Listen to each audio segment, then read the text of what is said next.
Olá pessoal, sejam bem-vindos ao canal Aprenda Fácil Educação Financeira. Hoje a gente vai falar como se faz a análise de um fundo híbrido. Vamos lá? Então a gente vai usar como exemplo o MXRF. O fundo iniciou em 13 de 4 de 2012, tem um patrimônio líquido de 1.259 milhões.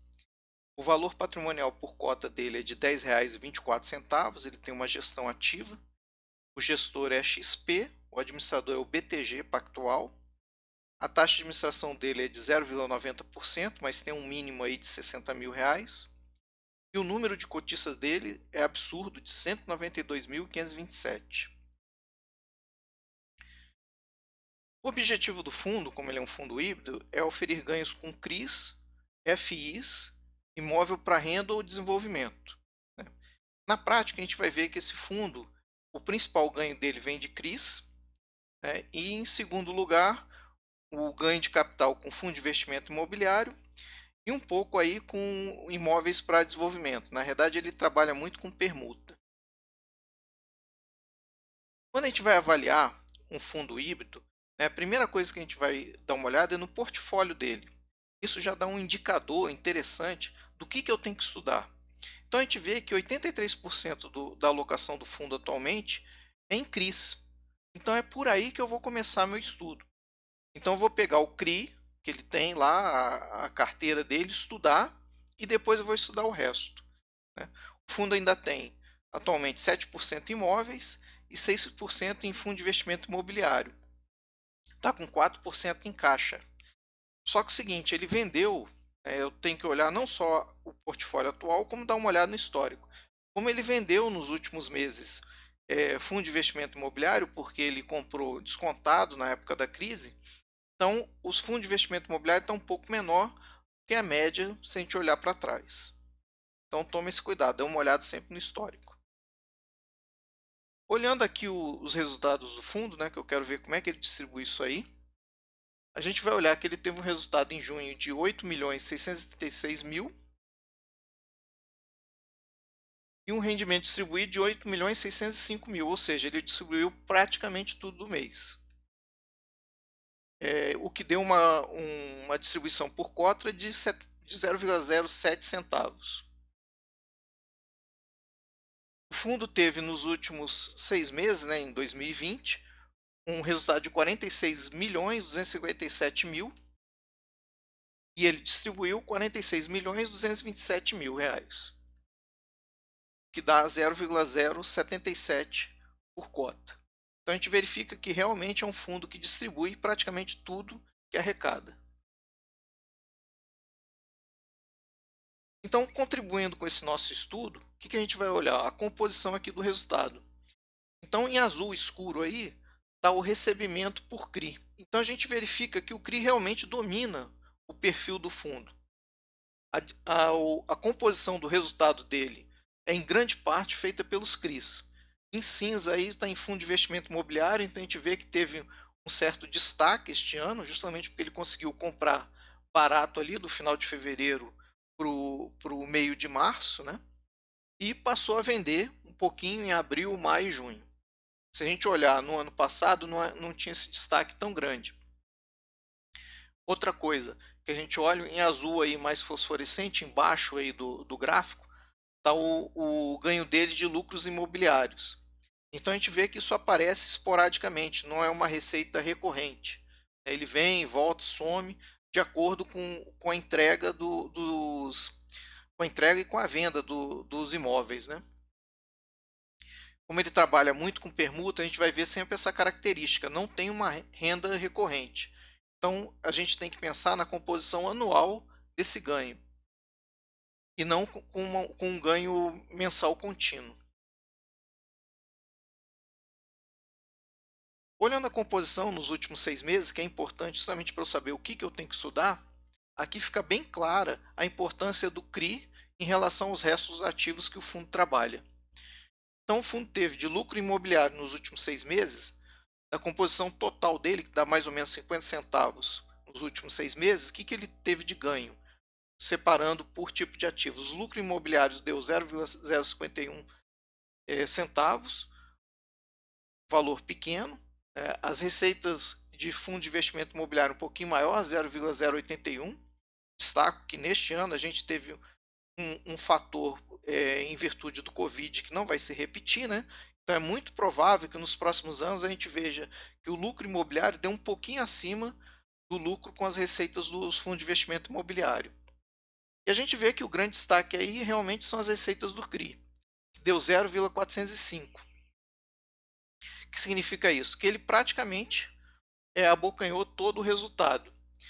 Ainda teve de receita de renda fixa 0,018 centavos, né? Então, tudo isso descontado as despesas de 0,070, deu um resultado no semestre de 0,485. Em cima eu fiz um gráfico de pizza para ficar mais claro, né? Então eu destaco ali que as receitas de CRI foram 73% do total, as receitas com o fundo de investimento imobiliário correspondeu a 15%, os lucros imobiliários 9% e teve aí uma renda fixa que rendeu 3%. Então, tudo isso corrobora essa ideia que a gente tem que começar este fundo especificamente pelo estudo dos CRIs. Eles vão determinar o compasso do fundo ao longo do tempo. Outra coisa que é importante a gente olhar é se o fundo tem uma boa liquidez, né? Como a cota do fundo agora está em R$ 10, né? É uma cota barata, então tem muita negociação. As pessoas que estão começando vê esse fundo baratinho e começam comprando por aí. Então o fundo tem uma grande liquidez. Mas eu alerto aqui para quem está começando, os fundos híbridos são sempre aqueles para ser deixado por último para a gente estudar. Por quê? Porque ele apresenta ativos de várias naturezas. Então, primeiro você vai estudar fundos imobiliários, laje corporativa, galpões, são normalmente os mais fáceis de compreender. Depois você vai estudar fundos de papéis, CRIs, fundo de fundos. Quando você tiver toda essa bagagem de conhecimento, é que você vai partir para um fundo híbrido, porque essa bagagem vai ser importante para você entender como é que funciona esse fundo. Então, se a gente olhar a atuação por estratégia aqui em CRIs, ele teve uma venda parcial do CRI do VBI, da Vale, né, com um ganho de 400 mil. Ele comprou 60 milhões do CRI do Oba Hortifruti Grangeiro, 25 milhões do CRI Vila Leopoldina, 10 milhões no CRI do Outlet Premium aqui em Brasília, e teve um aumento de 11 milhões no CRI da Prevent Cota Sênior. Tá? Olhando especificamente um CRI, para a gente ter uma noção, né? Como é que foi essa compra desse CRI do Oba Hortifruti Grangeiro, né? Houve uma securitização dos aluguéis, né? Então, como é que esse grupo Oba? O Oba ele tem mais de 50 lojas espalhadas por 11 estados, especificamente aqui em Brasília ele tem várias lojas muito bem movimentadas, tem um faturamento de cerca de 1,5 bilhão em 2019 e o grupo planeja dobrar o número de lojas nos próximos 5 anos. Esse CRI ele foi adquirido com certo deságio, então ele vai ter um ganho acima do que foi pactuado no início, né, o que é interessante. Mas o mais importante é essa próxima página aqui, a gente olhar quais são as garantias. Então, o fundo exigiu como garantia alienação fiduciária de imóveis, ele tem um fundo de reserva de 2 meses, então, ou seja, se por algum motivo o OBA não conseguir honrar os contratos, o fundo pode pegar e ficar ainda recebendo 2 meses sem o OBA colocar um centavo na mesa. O CRI do OBA ainda conta com o aval dos principais sócios da companhia e tem um covenant, que é um tratado que limita o grau de endividamento da empresa. Ele pode ter um grau de endividamento de apenas 2,5 vezes a dívida sobre EBITDA, né? Quem estuda ações de companhias estuda muito essa dívida, né? Se diz que até 3 vezes a dívida sobre o EBITDA é um grau de endividamento baixo, relativamente saudável para a empresa. Olhando a atuação agora estratégica por fundo de investimento imobiliário, a gente vê que o fundo adquiriu em junho 2,12 milhões em 2 FIIs, né? E ele tem um foco principalmente nos fundos de papéis de high grade, quando ele vai olhar os fundos de outros setores, ele busca aquele middle risk, né? Ou seja, ele não está buscando o ganho máximo, né? Ele está buscando uma proteção. Por que isso? Principalmente porque ele trabalha na parte de risco dele nos ativos imobiliários, que ele financia as construções. Então, eh, ele já tem um risco grande nessa parte. Então, o CRI, que corresponde à grande parcela dele, ele trabalha com menos risco, um ganho um pouco menor. E o que vai dar essa apimentada no fundo, esses ativos imobiliários que ele financia. Então ele vendeu no mês 22,55 milhões de 6 FIIs, né, que ele realizou o lucro. Ele vendeu totalmente o Vino 11, o RBRP 11 também. Com isso ele conseguiu um ganho de capital de 1,6 milhão, né, e de rendimento dos fundos de investimento imobiliário ele teve 459 mil. Olhando a carteira dele aqui tem um aspecto que eu particularmente não gosto muito, que é essa grande concentração no XPCI 11. É importante dizer que o fundo do o MXRF ele começou como fundo de fundo. Depois ele se juntou ao XP Gaia, né, que não era o gestor, não era nem a XP, era a Gaia, e o XP Gaia era um fundo de CRI. Então, quando ele se juntou, o MXRF praticamente virou um fundo de CRI, e não mais um fundo de papel. A XP, no longo do tempo, criou um outro fundo de CRI, que é esse XPCI, né, e com isso tirou um pouco dos papéis da mão do MXRF. O MXRF agora ele compra, né, mais da metade da carteira dele de fundo de investimento imobiliário é desse XPCI. Com isso, ele acaba pagando uma taxa duplicada, uma para o MXRF e a outra dentro do XPCI. Isso não me agrada muito. O MXRF, como é um fundo que é predominantemente de CRI, deveria comprar diretamente os CRIs no mercado e não pagar outro fundo de investimento imobiliário que a gente acaba tendo essa taxa dupla.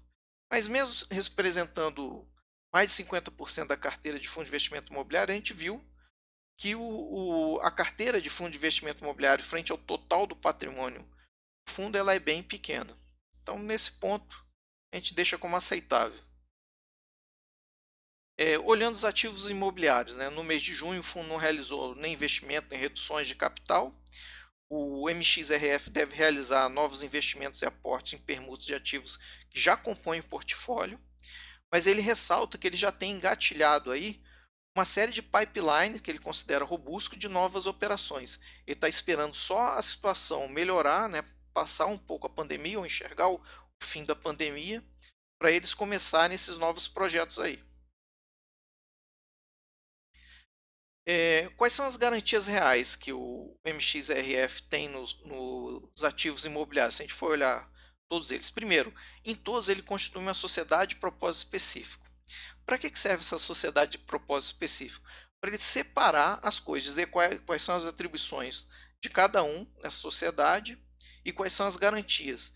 E um fato muito importante é que quando você constitui essa sociedade, você separa as empresas. Então, se uma empresa tem dívida trabalhista e qualquer problema com a receita, ou seja lá o que for, o problema é só dessa empresa. Não se confunde nessa sociedade. Sociedade não arca com esse problema específico de cada empresa.